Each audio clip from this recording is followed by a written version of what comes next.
สัญญาณอันตรายเตือนภัยเครียด 1. นอนไม่หลับหรือหลับยากและชอบฝันร้ายบ่อยๆ 2. เบื่ออาหารหรือเจริญอาหารผิดปกติ 3. ผมงอกผมร่วงก่อนเวลาอันควร 4. หงุดหงิดง่ายโมโหง่ายชอบหาเรื่องคนอื่นมากกว่าปกติ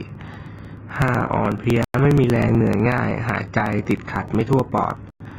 6. ปวดท้องท้องเสียหรือท้องผูก 7. ปวดหัวหรือมึนหัวบ่อยๆ 8. ผิวไม่สดใสดูหมองคล้ำเพราะจิตใจไม่สดใส 9. ปัสสาวะบ่อยขอบคุณครับ